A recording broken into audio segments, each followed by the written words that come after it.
Welcome to Small Biz Matters with Alexi Boyd. Whether you're listening live on the Community Radio Network or via podcast, here's the show where you learn from experts, be inspired by journeys and discover more about making your small business a success. I'm Alexi Boyd, broadcaster, advocate and small business owner. Let's meet today's guests. So it's been tough for everyone these last 12 months, but conceptually, it's been difficult for those who are largely soldiering on to understand what it means, what it really means to be shut down. We think of the inconvenience, the hassle of wearing a mask, and of course, the hit to our bottom line. But what does it mean when an entire industry worldwide is brought to its knees? Imagine one day you're open and trading as normal with stock, employees, and happy customers, and the next, nothing. Zip. Nada. Employees sent home with no wages, stock slowly diminishing, and everything falling apart.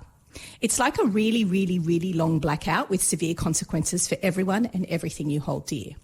So I thought it would be an interesting discussion to bring to the show Sean DeVries. He's a hospitality expert and advocate from Open Pantry to discuss how hospitality is faring in all those months and how we're going to be able to help them into the future. Welcome to the program, Sean.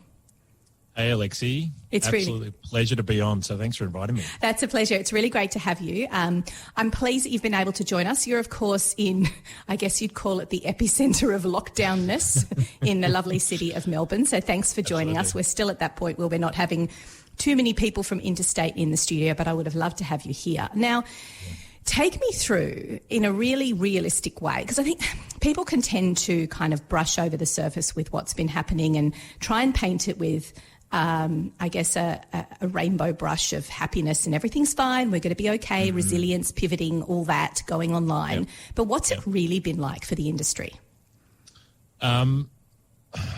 Incredibly tough, and I'm lucky to be on this show with you today. So thanks for inviting me again. And I'm very fortunate to be able to live in a couple of different cities across my, couple of decades in the industry. And Melbourne's a place which I've called home for the last 6 years. And during that time have been able to forge some really great relationships with people in the industry, and having my own podcast and stuff like that as well has allowed me to deepen that. And I think it does give me really good insight into what's happened in Melbourne. And it has been incredibly tough, and talking to people, at the business owners at the start of this pandemic and, that sort of first lockdown that we had here in Victoria, all business owners were sort of feeling like they could move forward and they could be,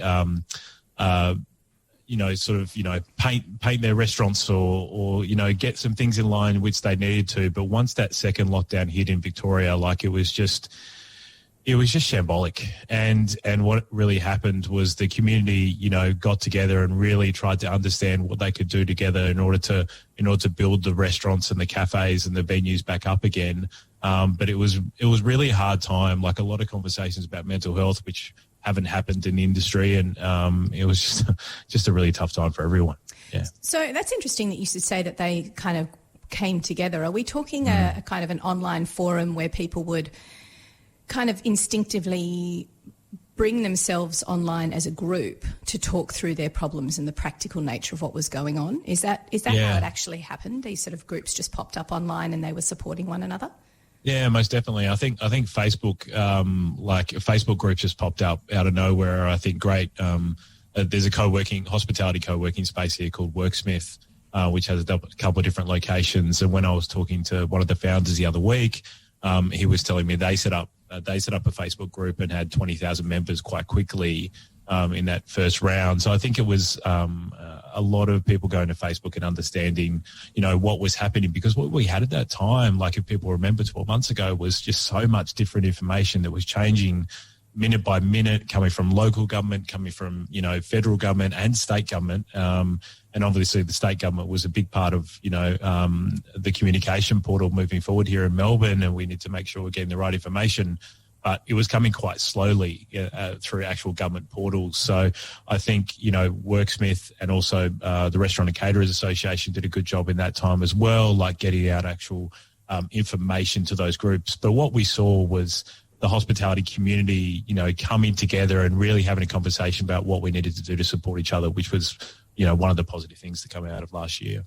And you mentioned the first lockdown was okay because everyone went. It's like when you have enforced leave and you're like, okay, fine, I'll just get some stuff done around the house. Yes. I imagine okay, we'll paint. We've finally got this chance to do these things, and because of JobKeeper, you could use the staff to get them to do other stuff. But I suppose after the first lockdown, you kind of ran out of things to give people to do, and then 100%. You've got the whole mental health issue. So, what were people doing? What advice would you give to other businesses who might find themselves for one reason or another in a similar position where they have to stop and down tools? How did the industry cope with that?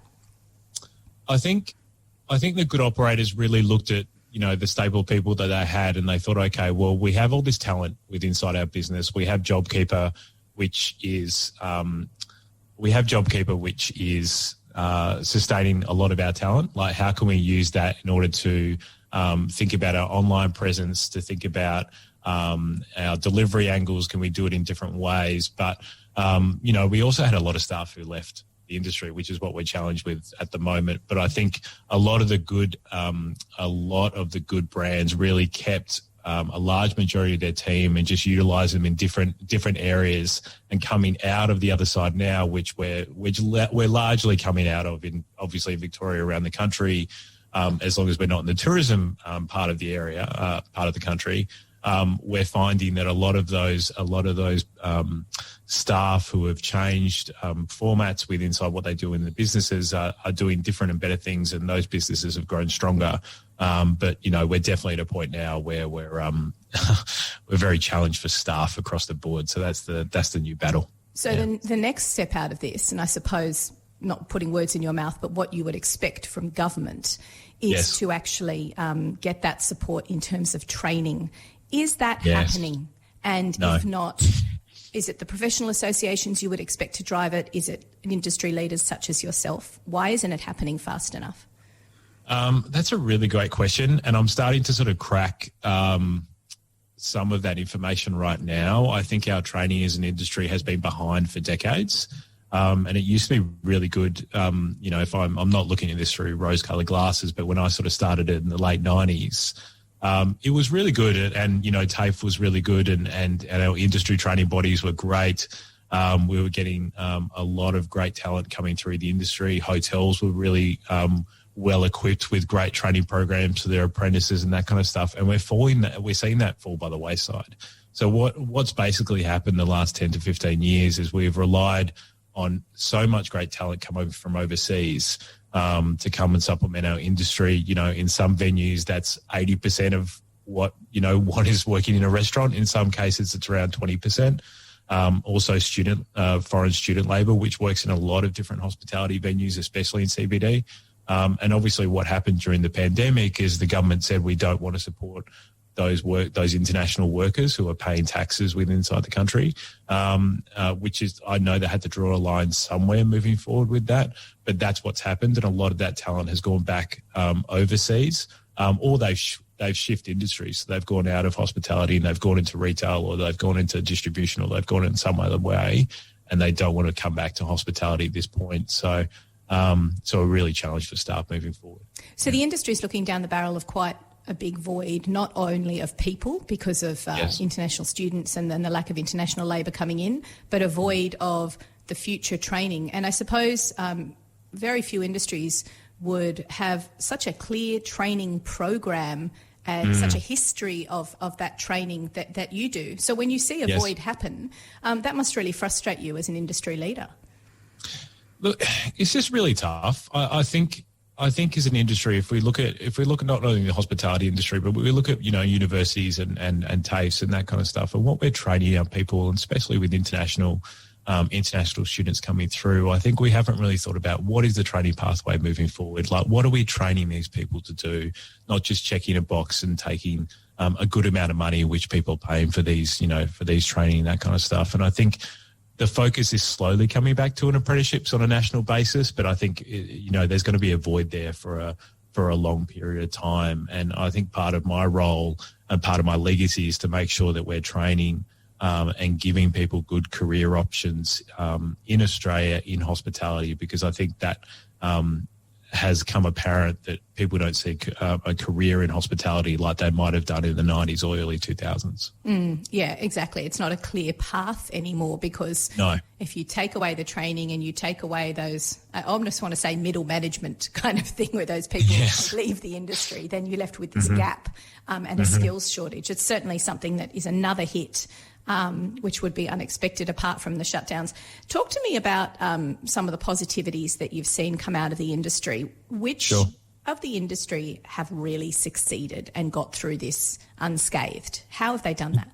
That's a great question. I think obviously we're seeing the CBD markets across the country like be in real trouble, right? So if you've got a venue that's in outer city, a great cafe, a great restaurant that's sort of 10 Ks out of the city, then you're probably doing really well. Country locations, obviously the same, but their challenge as well to get the talent that they can get to actually run those country venues because a lot of people have moved out.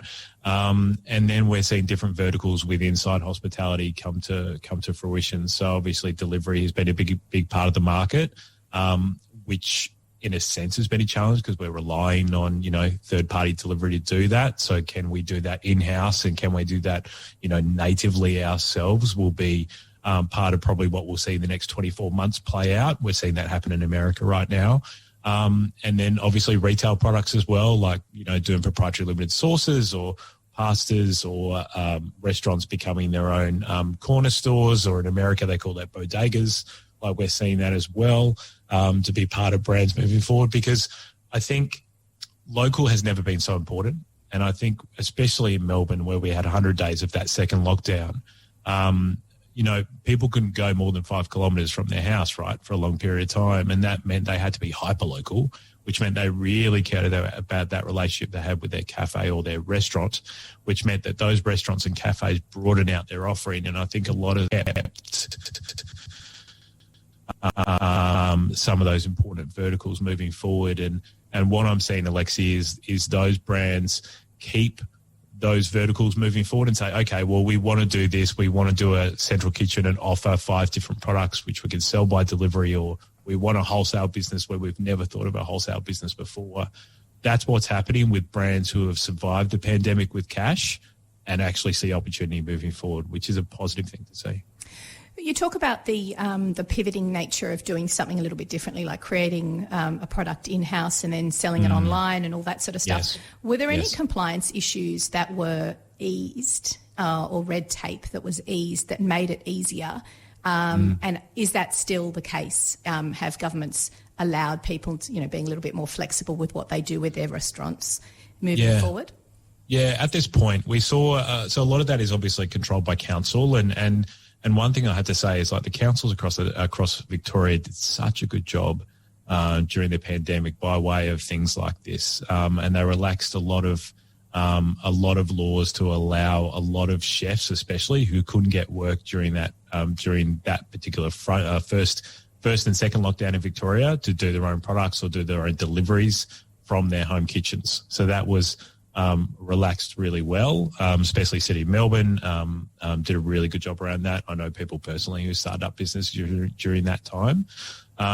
So that was a really great thing. I see that continuing on, but probably getting a bit more formalised now. Like councils will come and make sure they're really inspecting sites to make sure they're food safe, which is incredibly important. Yeah, I mean, everything happens in such a hurry, doesn't it? Yeah. Yes. You want to get going, you just want to get started. And we all know that in small business, we pivot fast because that's what we've always done, and we can make a decision 100%. And act on it. But of course, with the red tape around hospitality, that's not always easy to do. We're going to take a quick break here on Small Biz Matters, listen to some community service announcements. And when we come back after the break, we're going to speak to Sean de Vries a little bit more about what governments can do in terms of IR reform or compliance issues at all levels of government to support the industry moving forward. You're listening to Triple H. We'll be back after this. This episode of Small Biz Matters is proudly sponsored by the Australian Small Business and Family Enterprise Ombudsman's Office. Led by Kate Carnell since its establishment only 4 years ago, Aspifio has provided education, advocacy and support, including free assistance if a small business is involved in a dispute. The office also provides assistance for disputes that fall under the franchising, dairy, horticultural and oil industry codes. Kate Carnell, as an independent advocate for small business owners, has the legislative power to influence our nation's lawmakers, ensuring legislation and regulations are put in place to help small businesses grow and, in these times, survive.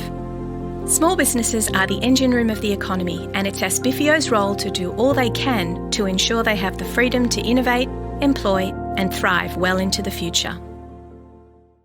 So this week we're talking to Sean DeVries, and we're trying to get some insight into what it's really been like for the hospitality industry, particularly in those areas heavily affected by lockdown, such as Victoria. Now, just before the break, Sean was explaining to me the practicalities of what it's meant to be locked down, how the industry has supported itself, and what it needs to move forward. Now, compliance, Sean, is it's a pretty big aspect of being, I guess, live. Oh, sorry, not being live, but being alive. You need that as part of hospitality. The industry agrees that it's an important part of running a business for safety's sake. But what has changed in the last 12 months, and what would you like to see continue to change moving forward when it comes to compliance? That's a great question. I think it's multifaceted, right? Because we obviously, the hospitality industry is outside of, the financial sector is probably one of the most regulated. And obviously because that's, we're dealing in food safety here, where it needs to be important that we're safe.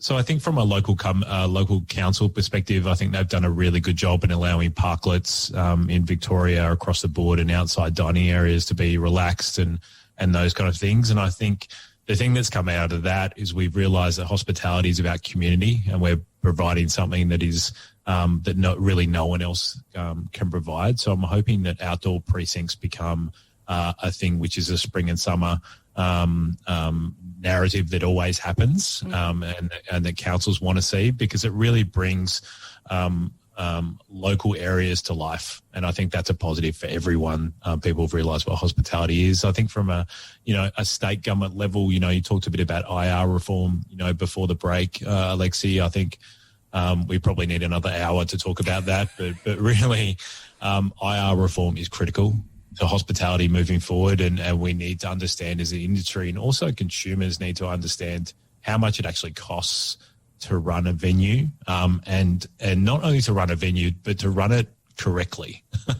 We could have an open discussion about wage theft if we wanted to, and I don't really want to go down that path too hard because I don't want to, but we need to make sure that we're paying people correctly as an industry, but it's also fair.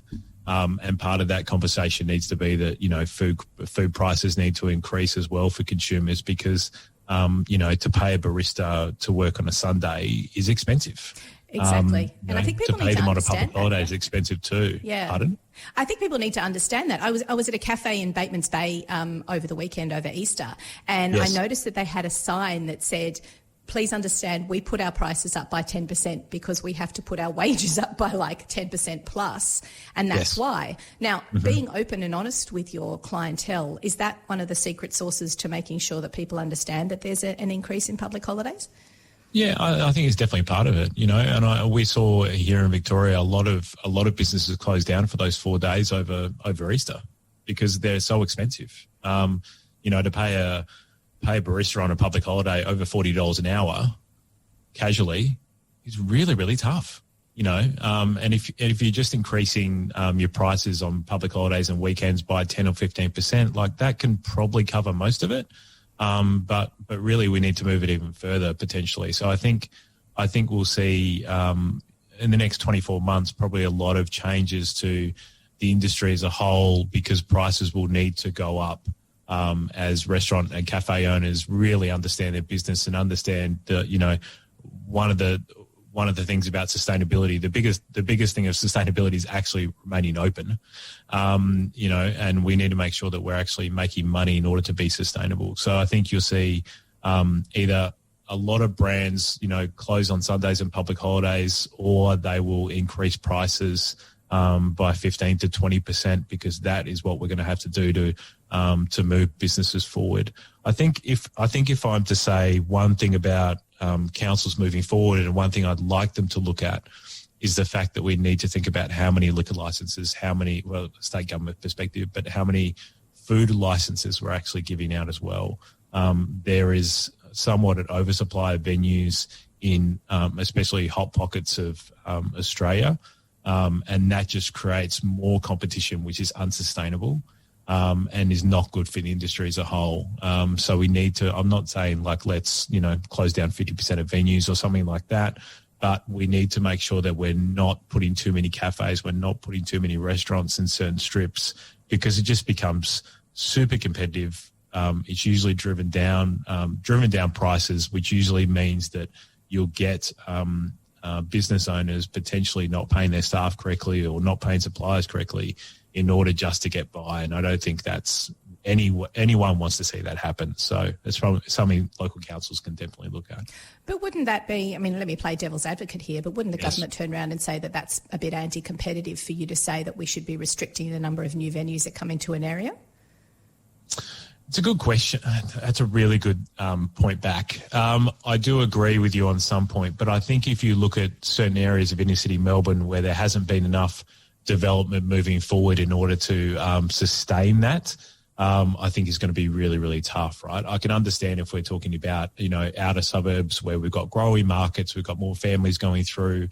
That makes a heap of sense to me. It needs to be serviced. But if we're putting, 5 cafes within, 300 metres of each other, I don't think that's going to really benefit anyone in the long term. So I think we need to just think about where we're positioning these venues. I hadn't thought about the fact that it will impede and encourage people to move into the cash economy and to become competitive in other ways that we don't want them to.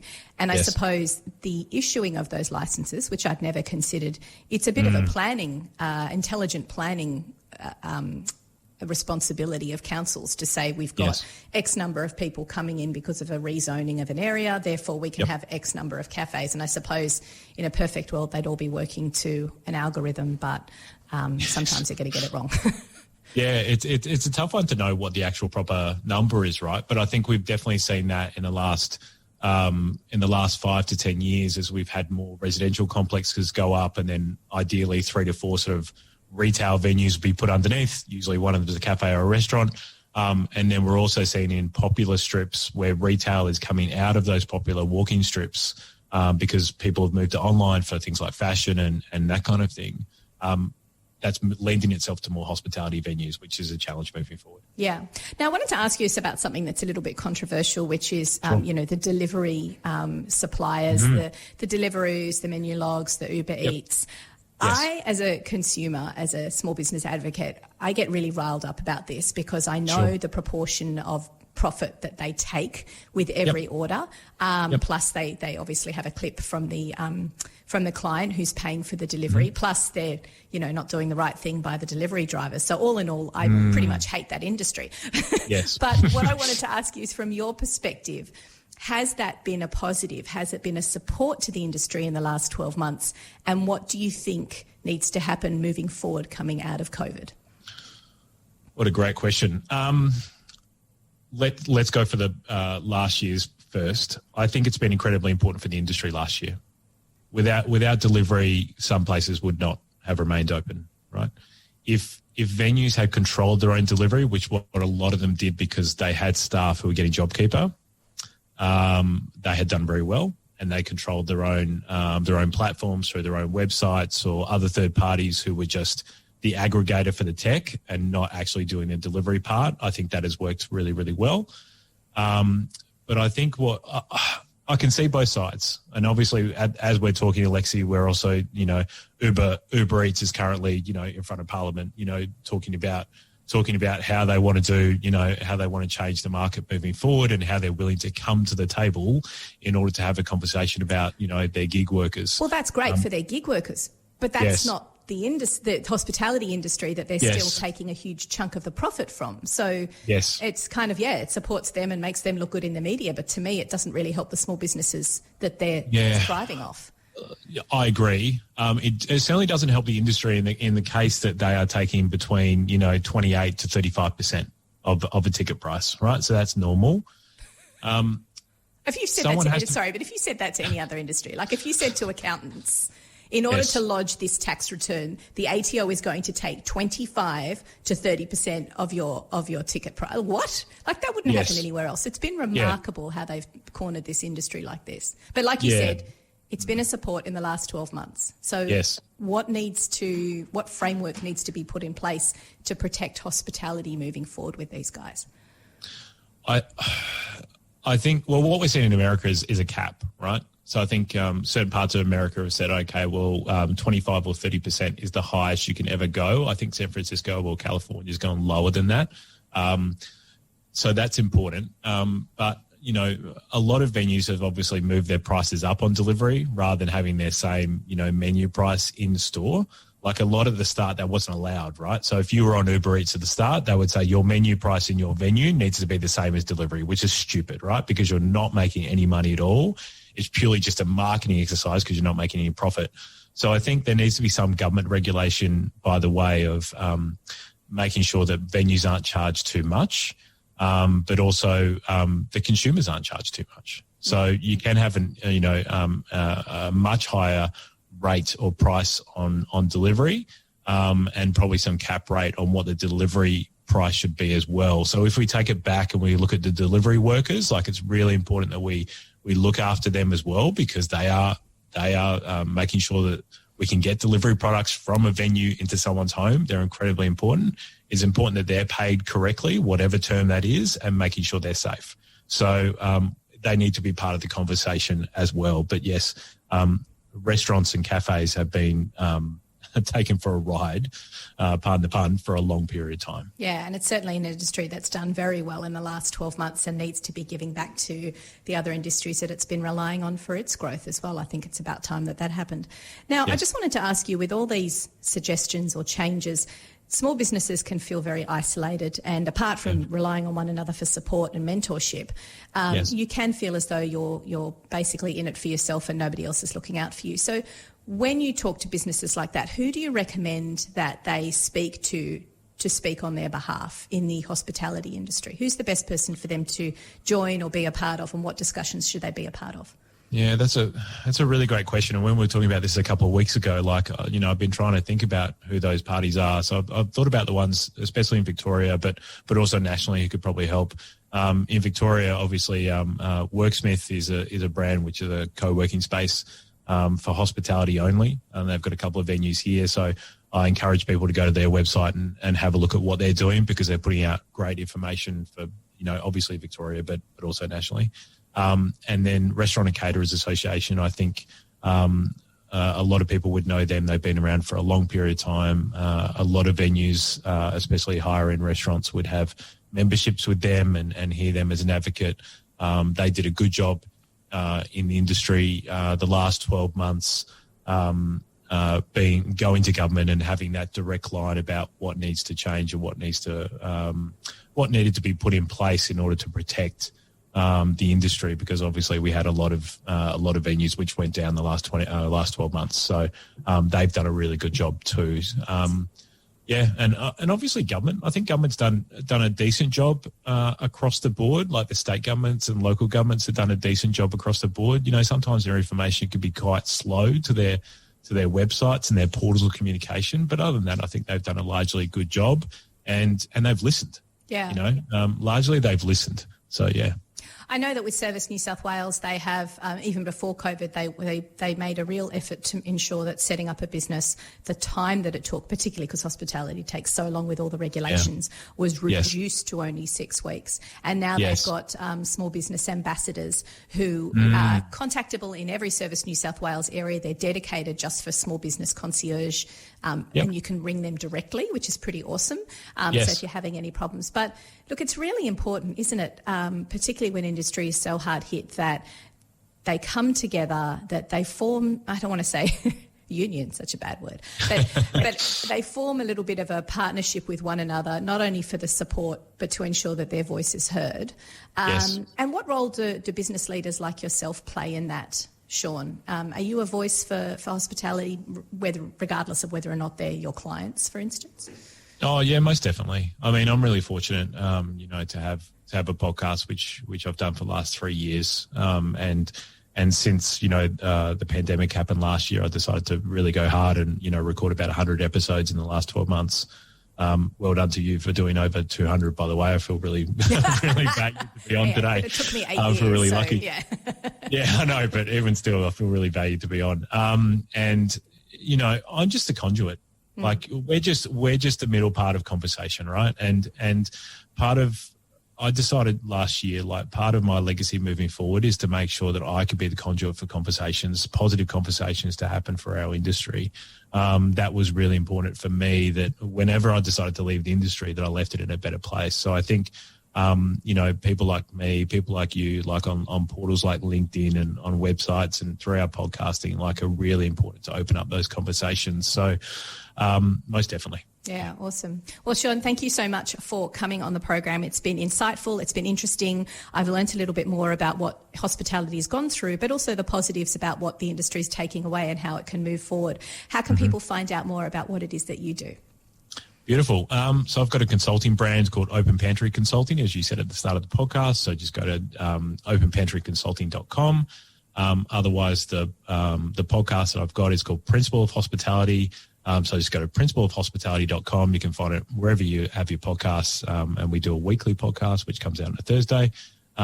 So yeah, best way to find me. Otherwise, you can search my name on LinkedIn and contact me that way as well. More than happy to have a chat. Fantastic. Look, Sean, thank you so much for coming on the program. If you've missed any of today's program, you can, of course, catch up via podcasts on iTunes or Spotify or wherever you get your small business education, where there are now over 202 podcasts available for you to listen to on all aspects of running, growing and thriving in your business. My name has been Alexi Boyd. Join me next week again here on Triple H 100.1 FM for another great guest as we learn and grow in our small business journey. Thanks so much for joining us, everyone. I'll see you all next week.